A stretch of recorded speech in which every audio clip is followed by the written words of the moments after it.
Though the Barrie City Council has cleared the way for a sports field at Allandale Station Park, residents are not backing down and want the decision to be reversed. Last month, Pollinate Barrie organized a walk through the park to highlight the potential consequences of converting the park into an astroturf field and the benefits of rewilding the area instead. Ashley Hammell, co-founder of Pollinate Barrie, who guided the residents through the park, warned of the catastrophic consequences of converting the last naturalized portion of Barrie waterfront into a controlled paved space. I hope the council will see the outpouring of like frustration and alarm about this and pump the brakes on this. I'm sure there are other places, much better places, probably even places that are cheaper to build, to have your additional sports field. It shouldn't be this place, and it doesn't have to be, and I hope that they recognize that. Ecologist Geri Poisson has also raised significant concerns regarding the City of Barrie's claims about Allandale Park. Well, replanting trees can be a way of compensating for removal of trees, but it takes a long time for those planted trees to grow up and then start replacing the ecological functions that those mature trees were providing. I mentioned how red oak are these keystone species. If you remove a 100-year-old oak tree, well, you know, it takes 100 years for it to grow back. And so we won't see those benefits for another 100 years. As well, the city's compensation, they talk about planting tree for tree. Well, the city's own compensation policy states that when you remove woodlands, they have to be replaced on an area basis, not per stem. So if they're removing, say, a hectare of woodland, they have to replant another whole hectare of woodland. And the city says that that will result in a net benefit, but I don't see that as a net benefit. All that is a pure replacement. And that's assuming that all of the trees you replant, that whole hectare, survive. The following is the video of the walk and our interviews with Ashley Hammell and Geri Poisson. Pollinate Barrie is an ecological gardening organization. Our whole jam is reducing barriers to putting native plants in the ground in our suburban areas to help support ecosystems that were here before we were. And today we walked through Allandale Station Park, where they have proposed to put a massive astroturf field, to talk a little bit about what we would be losing if we put an astroturf field here and what the opportunities are if we decided we wanted to responsibly rewild it instead. We would be losing so much. It's kind of staggering to think about. In addition to like the overwintering and migratory grounds for several different migratory bird species and a whole bunch of different like natural habitats for important pollinators, important butterflies and skippers and moths, important bumblebees when 1 of every 4 bumblebees in Canada are facing extinction. We would also be losing drainage assistance and water table maintenance because all of the roots for all of these plants clean the water and divert the water into the soil instead of running off into the lake carrying whatever pollutants it can grab. These plants are sequestering carbon into the ground that they suck out of the air. So it's one of the few things that are actual carbon capture that we can do as a city, is plant more green spaces. Where putting an astroturf field here would be leaching microplastics and emissions into the environment. It's the opposite of what they've got going on right now. And the overall effect on biodiversity in Barrie, to take the last naturalized portion of our waterfront and turn it into this controlled paved space, would be catastrophic. We would lose so much of what we have hung our tourism department and our identity as a city on, which is that we are a place with nice natural areas, and we are a place where you can like approach the wild while still being in civilization. We have the chance here to make this space an asset to the biodiversity of the entirety of Simcoe County. We could turn this into an oak savanna, which is one of the most endangered habitats in the entire country, or in the entire continent of North America. We're already halfway there. And 2 years ago, City Council decided that it would be in the city's best interest to be renaturalizing this place with native plants. For some reason this year, they turned around and decided that they would rather pave it instead, which is a bit of a head scratcher. So we're hoping that we can change councillors' minds. We're hoping we can reverse the mayor's decision and get them to move this somewhere else so that we can protect what we have here, because it's precious. And these trees are blocking the view, but just behind it. Yes, is the lake. The lake where we draw half of our drinking water from. The lake that powers our tourism industry. The lake that helps save us from weather events 9/10 of the time. The lake that is the entire reason why this town exists. And the lake that is the reason why people have been living here since the 13th century. So poisoning that for the benefit of a couple of soccer clubs is bananas to me.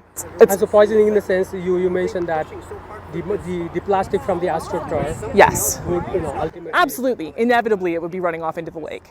And the City of Toronto has recognized that runoff from their astroturf fields is the #2 source of microplastic pollution in their water supply. And there are many jurisdictions, including the entire city of Boston and several countries in the EU, that have banned plastic fields entirely because of these concerns, especially for children, because this kind of exposure to microplastics for kids is like we don't would be playing on that. Absolutely. And we can't in good conscience build these things and then call it a social good when we know better already. It just doesn't make any sense. Pollinate Barrie, our whole thing is just speaking what the science tells us. So we're not the garden cops. We're not here to tell anybody what to do. We're here to share information that is accurate and reasonable about the impacts of our choices with regards to things that we plant and things that we don't plant. So we're just gonna keep doing that. We're gonna keep doing that to anybody who we think might listen to us. And we're gonna keep doing that as frequently as we possibly can to try and get the gears ground to a halt on this one. What do I think the council will do? I hope the council will see the outpouring of frustration and alarm about this and pump the brakes on this. I'm sure there are other places, much better places, probably even places that are cheaper to build, to have your additional sports fields. It shouldn't be this place, and it doesn't have to be, and I hope that they recognize that. My name is Geri Poisson. I live in Barrie. I'm an ecologist, and I'm here to try to get a bit more of a plant inventory on the Allandale Station Park. Well, I heard about, as many people did at the last minute, when Council was proposing to put a multi-use plastic sports facility here, and I thought the process was baffling to me. There was no public consultation about putting it here. I think this is the wrong place for a sports field, artificial sports field, yeah, that's it. I'm all for sports fields, but not in this location. We already went through a full public process with the watershed strategic plan, and nowhere in the plan did it contemplate an astroturf sports facility anywhere on the waterfront, let alone in a naturalized area. Yes, this is where they're planning to put it. As you can see, there are plants growing across the whole site. This area used to be a rail yard, and so there were no plants growing here. It was covered in coal, and so as you can see, the area has come a long way since then, and it is continuing to evolve and naturalize and providing habitat for innumerable species of insects and birds. And the more we can take care of it and enhance it and naturalize it and restore it, the more we can bring back more of the native pollinators, birds, animals, mammals, and that's what people want. My list, this is just my handwriting here, but just taking an inventory to see, because before you do any kind of site alteration and development, especially on a site here, you do an impact study, and part of that study is doing a full ecological inventory. My area of knowledge is plants.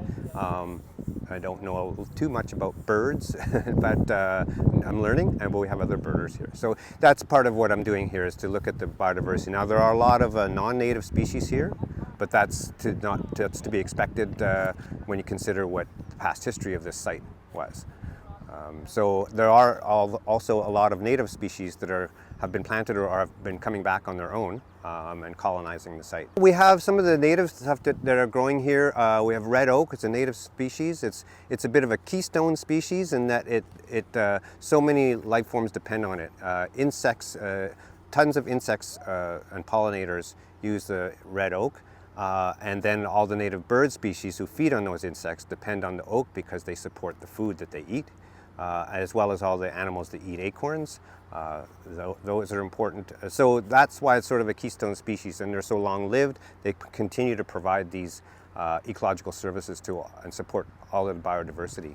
So that's one of the most important species here. Do you call that a keystone species? Keystone, yeah. It's an ecological term that indicates that it's that it supports so many of the web of life forms. Oh. And if you lose that, then a lot of those life forms will go away. And not only that, but some of the ecological processes will cease because the animals who help those processes happen are then gone.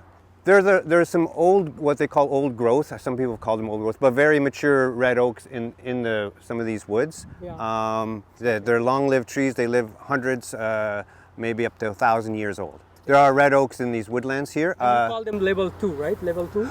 The woodlands here, that's in the city's official plan. They have a schedule where they've mapped out a lot of the natural areas and their natural heritage resource schedule.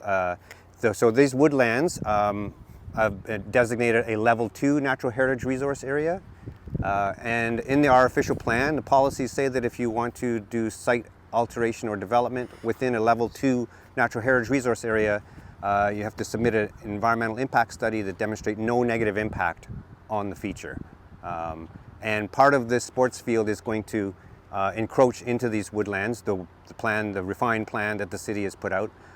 So they would have to demonstrate no negative impact on this woodland feature, which I don't know how you do that if you're removing part of it. Well, replanting trees can be a way of compensating for removal of trees, but it takes a long time for those planted trees to grow up and then start replacing the ecological functions that those mature trees were providing. I mentioned how red oak are these keystone species.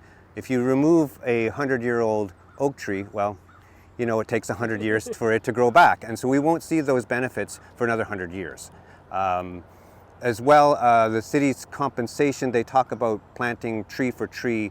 Well, the city's own compensation policy states that when you remove woodlands, they have to be replaced on an area basis, not per stem. So if they're removing, say, a hectare of woodland, they have to replant another whole hectare of woodland. And the city says that that will result in a net benefit. But I don't see that as a net benefit. All that is a pure replacement. And that's assuming that all of the trees you replant, that whole hectare, survive. Most compensation policies will call for a 2-to-1 replacement ratio to compensate for or to account for that lag until those trees grow up, as well for any dieback that might happen. The tree, not all trees survive when you do a tree planting. The good ones, most of them do.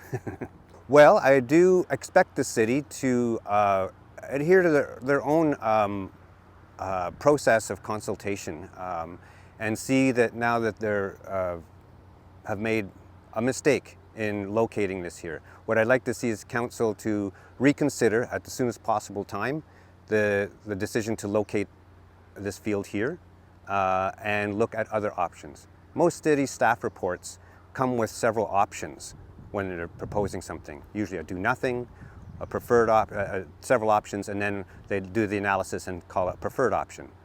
This city staff report for this site had no other options being proposed, only this one.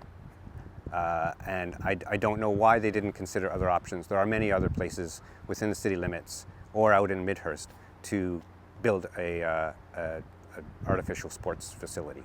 We see a lot of European ornamental species here. Tulips from the Netherlands. Stories love these plants. But this is not the kind of stuff that would have been present in the 13th century. What would have been present in the 13th century is grass taller than me. Big blue stem grass, and switchgrass, and Indian grass, and little blue stem grass, and over 100 different species of flowering plants, all native to Ontario, including all kinds of different birds and pasties and bugs. Because that's the tall grass prairie that used to take up a huge portion of our province. So, that tall grass prairie was extremely tantalizing when settlers like me showed up here. Because it was flat and easy to clear, and you didn't have to worry about roots. As a result, there's less than 1% of the original tall grass prairie left in Ontario. It is one of the most endangered ecosystems in the world. So, another thing about the tall grass prairie is that it's one of the most beneficial ecosystems because we all know that trees are good and trees are important, right? But we forget about what a prairie actually does. So do we know anything about prairies? Not Geri, because Geri's a botanist. What do we know about prairies? Oh, what? What do you know? So, prairies are basically like habitats similar to meadows. Yeah. Okay. And they often have some tall grass, Yeah. which can characterize them. Yeah. And there's often a bunch of different life forms living in the area. That's true. 60% of a prairie's biomass is under the ground. Some of the plants that grow in Ontario tallgrass prairies have 5-meter long root systems. So prairies constitute some pretty incredible carbon capture services, and they also constitute some pretty impressive aquifer management and water quality management services. Part of the draw of tallgrass prairie is that not only are they big and broad, so it's easy for things like migratory butterflies, like the monarch, for example, to see the food it needs and eat when they're on the move. But because 60% of the biomass is underground, when they inevitably catch fire, they burn fast, then they fizzle out, and that burning, instead of decimating things, it reinvigorates the soil, it reinvigorates the growth patterns, and all of these coexisting organisms have all grown to depend on these periodic fires every 2 to 5 years to help the soil stay healthy. When settlers like me got here, we didn't really get it. We didn't really understand why Indigenous people were setting fires, why they had this process going. We freaked out because, fires are scary, and we stopped it. We made sure that the entire practice was derailed completely. And as a result, the fires that we do have had more and more fuel to run longer and longer and longer. They get out of control a lot easier. They do more damage than smaller, more regular burns in controlled areas. So this space almost certainly used to be tallgrass prairie. And now, because of how we've changed our practices, because of how we've changed what we plant in here, and because of how we've exerted control over the environment, things just don't live here anymore. We definitely don't have 100 different species of flowering native Ontario forbs here. We definitely don't have 100 different species of That's taller than Mom. yeah, we definitely don't have the insect diversity and the small mammal diversity and the bird diversity that we need. And that's because we've just sort of been controlling this ecosystem in somewhat finicky ways. So Ontario pre-colonization was mostly trees. We all know that, woods in Ontario, we know trees. We were all alive in the 80s, we get it. Trees are important, we need to reforest, all of that stuff. But part of what we forget about is that the trees in Ontario were broken up by two kinds of transitional habitats. And one of them was tall grass prairie. And the other one was oak savanna. Now, an oak savanna is kind of a bit closer to what we're seeing like over here.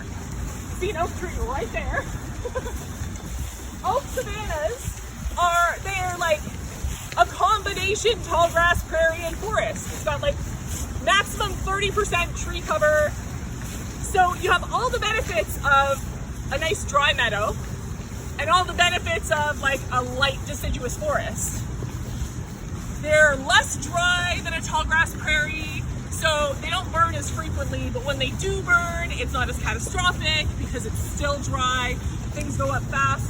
And oaks are a really, really important, very fire-resistant tree. So oak savannas happen when tall grass prairies get, set on fire over and over and over again. And these baby oaks persist in growing to these standalone trees. Does anybody know anything about oaks specifically and why they're important? Not you, Geri. Not you, Kelly. And not Ben. No, they do. They do. They support a lot of things. There are 500 species of Lepidoptera, so that's like moths, butterflies, skippers, that feed on only oak trees. That's on top of the several hundred species of beetles or other insects, gall wasps, stuff like that. And that's on top of everything that eats acorns, which is everything, including us. So having oak trees be, are you okay? Okay. Having oak trees be like an important fixture of these ecosystems supports an incredible amount of bugs and supporting large volumes. I have a connection. Okay, what's that? So my connection is that it also it was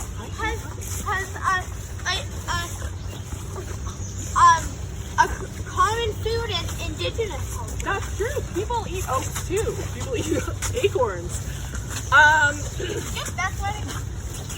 So the oak savanna, I think there's less than 1% of all total oak savanna that was previously in existence in Ontario still existing now. It has been decimated. And some areas of the province, like in High Park in Toronto, or like the Alderville oak savanna, they're trying to put these ecosystems back together.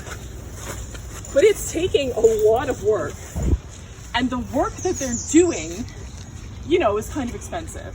But when they're doing it, it's reaping dividends. It's paying off in a ridiculous way.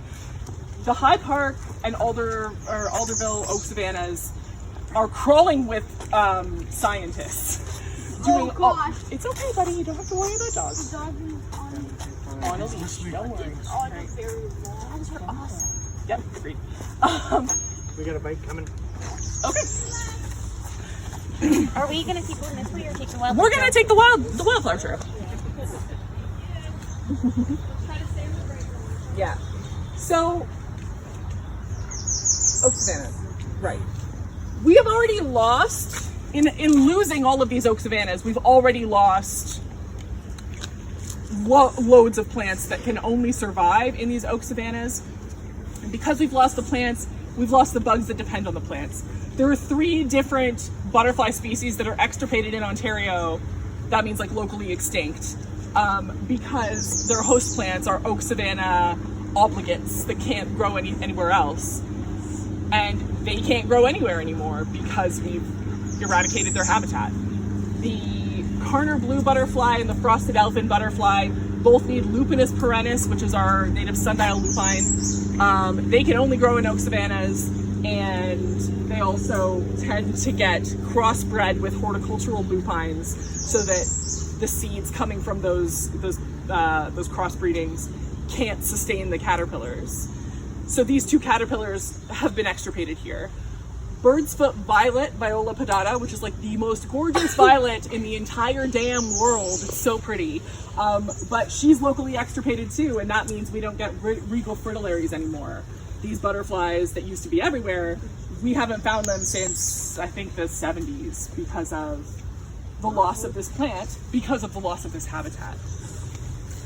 We're gonna walk this way through the wildflower trail. The wildflower trail is gonna take us through some woodland, which is like the next step on the continuum from oak savanna into, woods. And out the other side, we're gonna see the city's attempt at reestablishing a tall grass prairie. And we're gonna see how we're doing. So let's go. Is it that? It is a bit sandy. Things are like, it's kind of a really good area for it. And it's not currently developed. So we have this opportunity to make it into this incredibly precious natural resource that we've been wiping off the map since we founded Barrie. We've been taking these ecosystems apart to the studs since we got here, and we have this rare opportunity to put it back together if we could just not astroturf it for a hot minute, right? The other thing that I noticed the last time I went walking here with... It might be good for ecotourism. It would be amazing for ecotourism. People could come up on the train and walk around it and say, I saw the most incredible thing. And they would. And I will tell you that it will take approximately 5 years to take this from this to like Instagram worthy gorgeousness. 5 years? Like max 5 years. Because grasses grow fast. Forbs grow fast. And these flowers are incredible. You have like 10-foot, like 15 bloom sunflowers native to Ontario. You have like bee balms and yellow or orange butterfly milkweed and like asters and goldenrod out the wazoo, and they do not make you sneeze. Solidago was framed. Don't like it's all ragweed's fault. Don't come for my girl goldenrod. So like it would be absolutely beautiful, and it would be beautiful all year, from like May when things finally thaw properly, all the way through till November when the snow flies, and that's when the birds would make their appearances known because of all the standing seed heads. It would be an eco draw. So while you wouldn't get permit money out of it, you would get ecotourism around here. You would get scientists coming to study a nascent oak savanna. You would get people coming here to like park it on a bench and just be in nature, because it feels so good to see a butterfly and to see like flowers blooming in a natural space. That is good for the community to have access to. I dare say it's better than having another soccer field to rent. Yeah. Right? You said, it's honestly being pretty. Oak ash prairies have roots that go 5 meters that fell to the water. Yeah. So it sounds like the plan to put in an astroturf soccer field would rip out something that fell into the water, make sure it better, would. and then put the astroturf there, which makes it worse. So it's a double whammy. It's a quintuple whammy, really. Like, How'd you get 5? well, because not only does it bring water into the earth, but it also pulls carbon out of the air. Whereas astroturf emits it into the air and emits plastic into the lake. How much water does the And everybody astroturf drinks the take same to water, brew? whether they go to the field or not. That's true. I saw estimates that said that 40,000 liters of water a summer is required to keep those astroturf fields playable, because they get too hot and they hurt too many people if they're not regularly irrigated. Oh my goodness. And all that water isn't exactly reclaimed. I thought you just put it there and that's it. No, Me too. wow. I didn't know that you have to water the fake grass. You do Oh, I have to didn't water know. the fake grass. Did not know There that. goes the White Admiral. Sorry. She like, but where does all that runoff go? Oh, I'll give you 3 guesses and you only need 1. Yeah, directly into the lake. Good thing our drinking water doesn't come from there. Right, oops. So, in addition to like this being, what do you have to tell me? 2 snails? Oh, and there's another one here, Aria. Wow, I bet those snails are gonna make a bird very happy for lunch one day. And here we see children just as fascinated by nature as they would be by the soccer field. Probably more, Yes. because they've seen soccer fields, but they've probably not seen 2/3 of the things that would be growing in here if they were given half a chance. But I don't even like soccer. When I do like tours for kids through various woodlots, even when I go and I teach and I bring my high school kids outside for once, the stuff that they've never seen before is like astounding and sometimes kind of heartbreaking, because it's like I grew up with no shoes in the bush, but like that's not an option anymore, really. And everybody is just so divorced from nature because we keep turning spaces like this into astroturf fields. And this would be a grievous loss in comparison to like the kinds of comprehensive good that could come from treating this the way that Barrie decided to treat it 2 years ago when they released their strategic plan, right? When they released the strategic plan, they had decided that it was a net benefit to the town to renaturalize this area, to reseed it with native plant seeds. And I think that Geri is much better at grass ID than I am. I'm terrible at grass. But I'm pretty sure that a lot of these are like the first couple of years of a native grass reseeding project, because I'm pretty sure that they went in and reseeded like last year or the year before, right? This rye was probably in the seed mix. Yeah. And Canada rye is so beautiful when it's big and seeding. It flows in the wind and it shimmers and it's like hypnotic and therapeutic to look at. And that's one damn species. Like, oh my God. People don't know what they're missing, but they could figure it out if we gave them a chance to see it. And the fact that you could get off of the GO train at the Great White North, right? This place where we're supposed to be the gateway to like outdoor recreation, and like we've really hung our hats as people from Barrie on that identity. We could actually make it mean something and not just like, you know, a water park on the lake. It could actually be like, okay, here, you say you're in the wilderness, go walk in it, right? Yeah, I like that.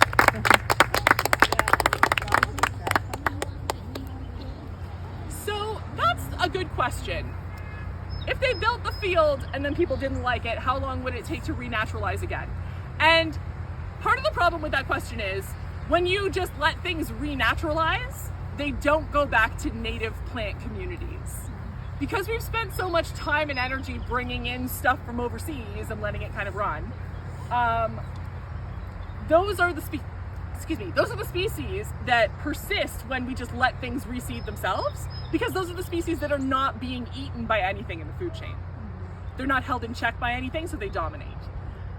So that means that if they decided to build the field, and then they decided everybody didn't like it, and they decided they wanted to renaturalize it, you're looking at a couple extra $1 million to put it back to being a usable ecological space. And yes, just naturalized areas, even when they're full of non-native plants, can be better than like turf grass, because turf grass is terrible. But like, for this to be an ecosystem and a native ecosystem, it would take investment.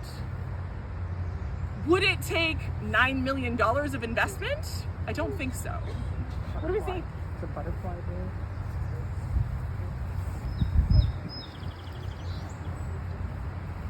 Oh, I'm not a butterfly expert. I saw a So European fly around. skipper in there too, and they're so cute. Oh my God. Sorry. Ashley? Yeah. The Fox family that lives here, would they hunt in this area here? Absolutely. Yeah, and they won't if we pave it, obviously. But also, like, foxes aren't stupid. Foxes know when things get weird, and if the vibe is bad, they're out. And foxes also know that sometimes the kinds of food that follow around human habitation can be more risky to eat than the kinds of food that works when you don't have as much human meddling. What's the matter, buddy? You're really itchy. Let's keep walking. There's a part up here where they did a bunch of, I don't know, digging. They bulldozed something the last time we were here. And we couldn't figure out what the hell they were doing.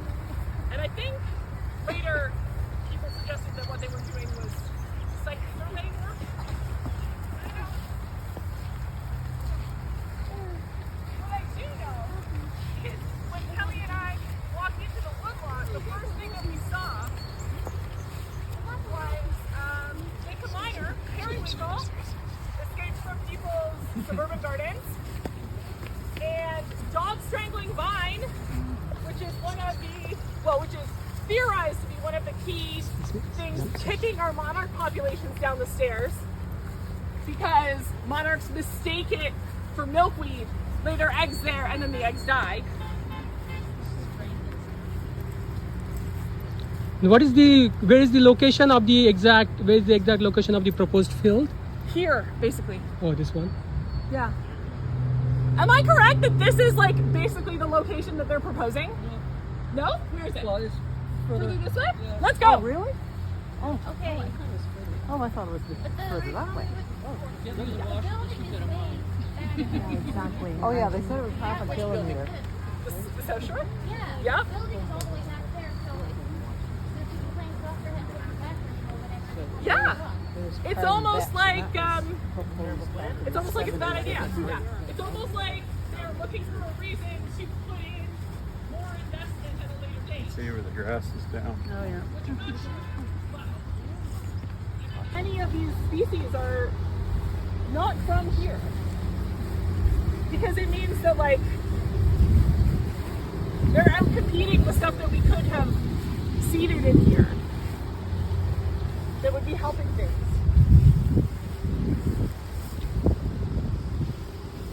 Whoa.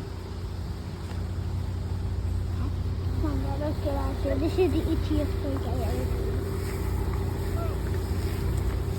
Ah, man, that was itchy. Okay, stick it more.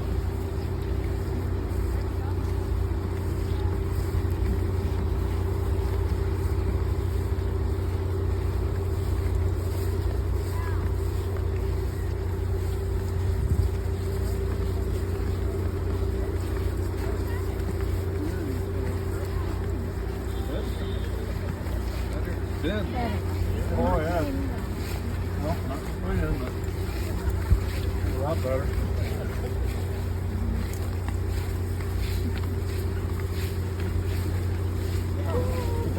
You were waving at. Okay. Does anybody remember how long it took for us to walk to the South Shore from the South Shore Center? Is that something that we're really excited to do with a 3-year-old who needs to pee? Well, there's bushes right over there, trees, right? Yeah, which is a super useful, ecologically responsible thing to do. Just pee wherever.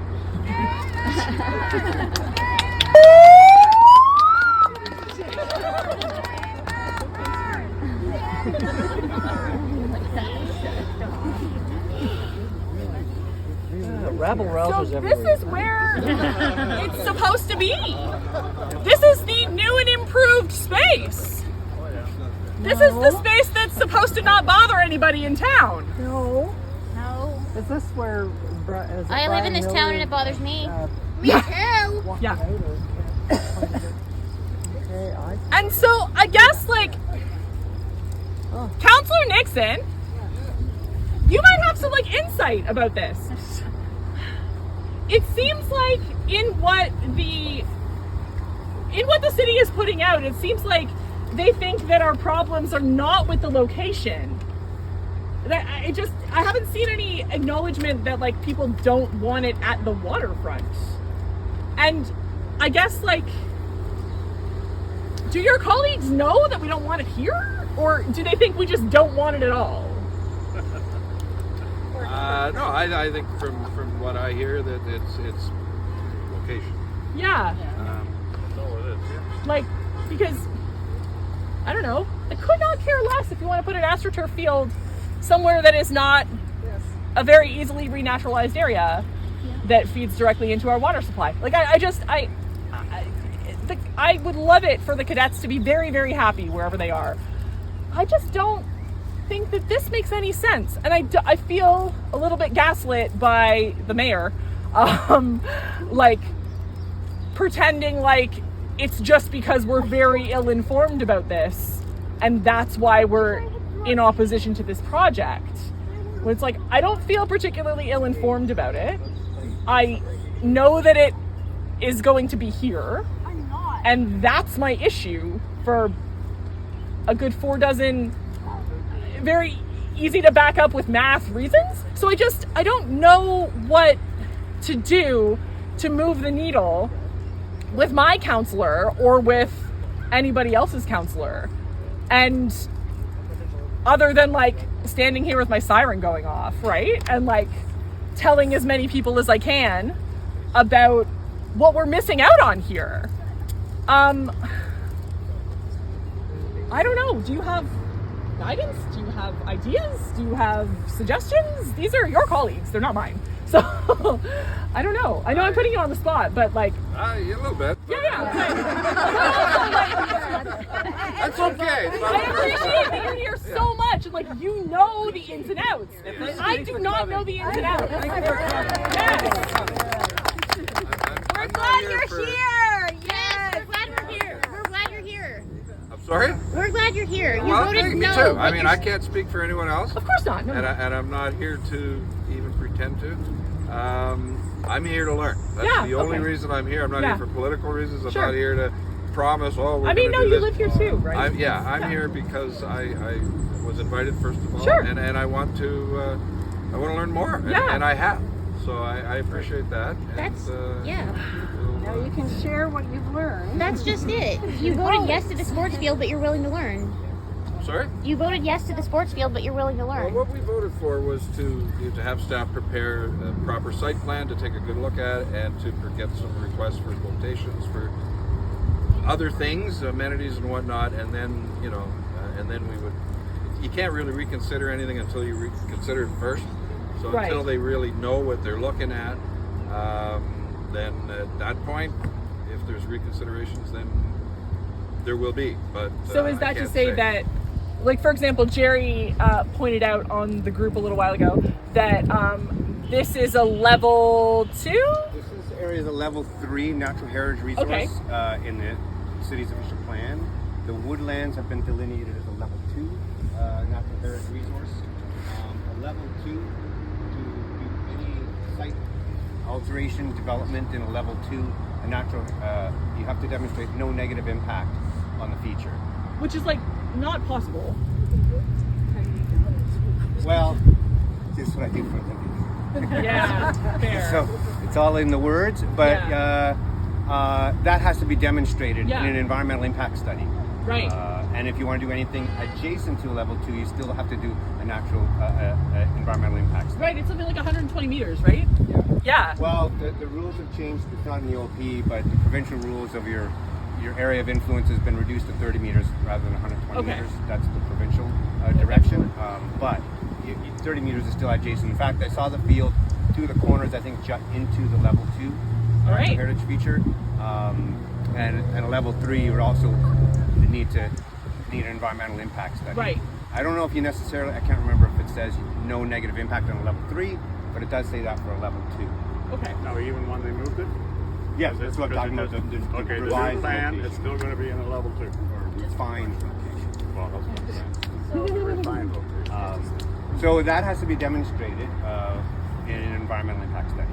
Okay. Critical thing would is that this, be this like- as Councillor Harris said, No, that would this be the comes proposal, back would to be the city. council The city in the says that fall. you all of the reports that are being done, and that is our time to really speak. Whether or So not that's we're learning, and thank you so much for sharing. They said this was just consideration phase, but I heard talk of shovels in the ground in October.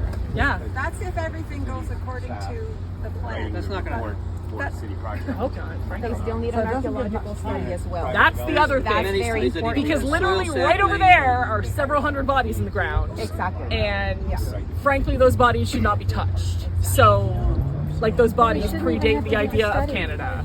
We need to check ourselves a little bit. It's not necessary to spend that money to do a study when it shouldn't be here. That's not what was in the staff report. Staff report said the city staff, the terrestrial ecologist would prepare the impact study. Oh yeah, do we know who that guy is? The terrestrial I ecologist? heard who it is, and if it is him, I have a lot of respect for him. He's really good. That's awesome. Okay. Maybe we should get his email. Talk. Just want to talk. Just want to talk. And who is that person you said? Well, I'm not sure if that's who they hired. I just heard a rumor that's who they hired. Okay, for the okay. terrestrial ecologist, so that could be wrong. I don't know. Because the city's list of city staff is not on the website. Right. Just to be ready for us to review it when it's sent to the city. Yeah. Well, and oftentimes when a developer gets a third-party consultant like myself to do an EIS, the city says, "Okay, thank you. We're going to get a peer review of your Right. third-party study." So, and usually the proponent pays for that. Okay. So if the city's not going to get a third-party firm to do the EIS, at the very least, they should pony up for a peer review of it. Yeah. Because that would at least lend more air of impartiality. Yeah. Right? Authority.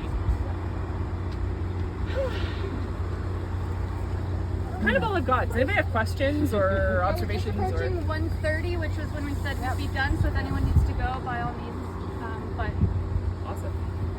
Thanks so much, No, Ashley. thank you. Thank you for coming out with me and schlepping through the bush. And Thank you for coming out. That was the update for now. Thank you for watching.